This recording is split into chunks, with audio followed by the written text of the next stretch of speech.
Hi friends, எல்லோருக்கும் வணக்கம். நம்ம வந்து இப்போ உள்பாவாடை பார்க்க போகிறோம். அதுக்கு வந்து நான் வந்து ஒரு 3 மீட்ரு கிளாத் எடுத்திருக்கேன். அதுக்கு வந்து தேவையான லென்த்து அகலம் வந்து 3 மீட்ரு அப்படியே வச்சுருக்கேன். லென்த்து மட்டும் அவங்களோட லென்த்து எவ்வளவோ அதை நான் கட் பண்ணி எடுத்துகிட்டு இருக்கேன். அதுக்கப்புறம் பெல்ட்டுக்கு வந்து ஒரு 1.5 இன்ச்சு ஒரே நீட்டாக கட் பண்ணியிருக்கேன். ஓகேவா, வாங்க இப்போ பார்க்கலாம். ஃபஸ்ட்டு வந்து கீழே ஒரு பக்கம் பாட்டம் வந்து நம்ம புடவை ஓரம் அடிக்கிறோம்ல, அந்த மாதிரி ஃபுல்லாக மடித்து ஓரம் அடிச்சுக்கலாம். ஓகேவா, இது வந்து கீழே வந்துடும். இது வந்து வயசானவங்களுக்குலாம் வந்து கொஞ்சம் கம்ஃபர்டபுளாக இருக்கும். ஓகேவா, இந்த பாவாடை அதுக்காக தான். அதுக்கப்புறம் 2 பக்கம் கார்னரையும் நம்ம மேல் பக்கம் நம்ம நாடா வைக்க போகிற சைடு வந்து 2 சைடும் வந்து ஓரம் அடிச்சுக்கிறோம் ஒரு 3 இன்ச்சுக்கு. இது வந்து ஓப்பனுக்காக. ஓகேவா, 2 கார்னரையும் ஓரம் அடிச்சுக்கிறோம். அதுக்கப்புறம் அவங்களுடைய இடுப்பு அகலம் எவ்வளவோ அதை மெஷர் பண்ணிவிட்டு நம்ம அந்த அகலத்துக்கு மட்டும் தேவையான அளவுக்கு நம்ம ஃபில்ட் வச்சுக்கலாம். அப்படி இல்லாட்டி அதை அப்படியே ஒரு இன்ச்சுக்கு மடிச்சுட்டு நம்ம நாடாவை கொஞ்சம் லென்த்தாக விட்டால் அவங்க அப்படியே இழுத்து அப்படியே மடித்து கட்டிப்பாங்க. ஓகேவா, ஏன்னா இது வந்து வயசானவங்களுக்கு இதுதான் கம்ஃபர்டபுளாக இருக்கும். அதுக்காக தான் இப்போ நம்ம என்ன பண்ணுறோம், அவங்களுக்கு வந்து இதில் வந்து ஒரு இன்ச்சு மடித்து தைக்கும் போது அவங்களோட இடுப்பு அகலம் வந்து எனக்கு கரெக்டாக வருது. அதனால் நான் வந்து அப்படியே ஒரு இன்ச்சுக்கு இந்த பாவாடையை வந்து ஃபில்ட்டு வச்சு மடித்து தைக்கிறேன்.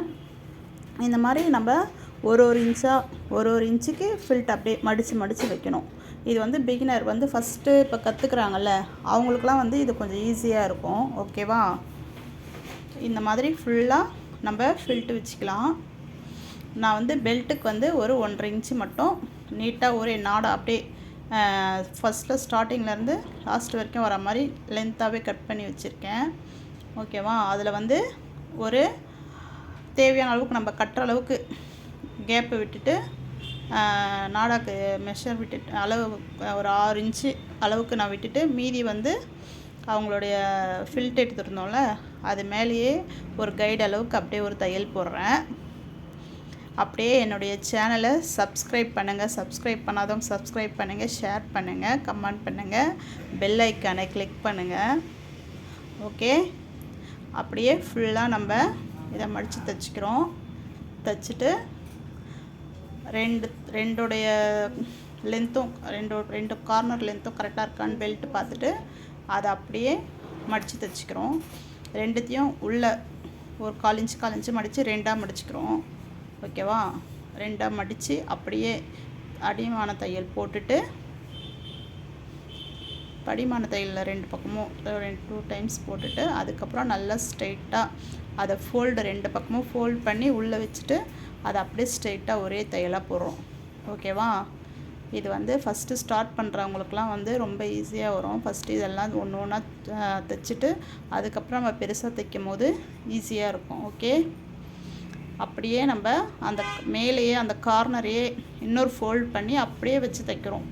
ஓகேவா, நம்ம இது வந்து ரொம்ப பெருசாலாம் வந்து பட்டி வைக்கல, அந்த 1.5 இன்ச்சிலேயே தான் நம்ம அதை அப்படியே ஃபோல்டிங் பண்ணி தைக்கிறோம். ஓகே, இந்த மாதிரி தைச்சோன்னா அவங்களுக்கு வந்து வயசானவங்களுக்கு வந்து இங்கே என்ன சொல்லுவாங்க, இடுப்பாண்டை குத்துது, வயசானதுக்கப்புறம் எலும்பெல்லாம் தேஞ்சு போயிருக்கும், அவங்களுக்கு ரொம்ப கஷ்டமாக இருக்கும். இந்த மாதிரி தைச்சி கொடுக்கும்போது அவங்க கம்ஃபர்டபுளாக இருக்கும். ஓகேவா, அதுக்காக தான் இது.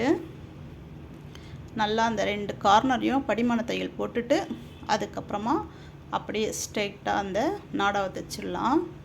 இதுக்கு நம்ம தனியெல்லாம் நாடா போடுறது கிடையாது, தைக்கும் போது அதிலே ஜாயின் பண்ணி தைக்கிறோம், அவ்வளோதான். ஓகேவா, நல்லா ஃபுல்லாக மடித்து தைச்சிட்டு இது அப்படியே ஆப்போசிட்டு நல்ல பக்கம் வந்து உள் பக்கமாக வச்சுட்டு தைச்ச பக்கம் வந்து மேல் பக்கமாக வச்சு ஒரு 3 இன்ச்சு கேப் விட்டு அதுக்கப்புறம் படிமான தையல் போட்டு அப்படியே ஸ்ட்ரைட்டாக இது வந்து எப்படி தைக்கணுன்னாக்கா ஒரு 1/4 இன்ச்சு ஒரு துணி வந்து நகுத்திட்டு கீழே இருக்க துணி வந்து ஒரு 1/2 இன்ச் வச்சுட்டு மேலே இருக்க துணி வந்து ஒரு கைடு அளவு வச்சு அப்படியே ஒரு தையல் போட்டு அப்படியே ஃபுல்லாக ஒரு லைன் போட்டுக்கிறோம். அதுக்கப்புறம் கீழே இருந்த துணியை அப்படியே மேல் பக்கமாக ஃபோல்டிங் பண்ணுறோம். ஓகேவா, இந்த மாதிரி தைச்சிங்கன்னா ஃபினிஷிங்காக இருக்கும். அதுக்காக தான் அப்படியே ஸ்ட்ரைட்டாக ஒரே தையல் அப்படியே நீட்டாக போட்டுக்கலாம். அப்படியே ஃபுல்லாக ஸ்ட்ரைட்டாக அதே மாதிரி சேம் அடியில் விட்டோம்ல ஒரு 1/2 இன்ச்சு அதை வந்து ஒரு ஃபோல்ட் பண்ணி ரெண்டுத்தையும் உள்ளே வச்சு ஃபோல்ட் பண்ணிவிட்டு அப்படியே ஸ்ட்ரைட்டாக ஒரு தையல் போடுறோம். ஓகேவா, அவ்வளோதான், பாவாடை முடிஞ்சிச்சு. ஓகே, இதெல்லாம் பாட்டிங்களுக்கு கொஞ்சம் வயசு இதுவாக இருக்கவங்களுக்குலாம் கம்ஃபர்டபுளாக இருக்கும், அதுக்காக தான். ஓகே பாருங்கள், அவ்வளோதான். ஓகேவா? பாய்.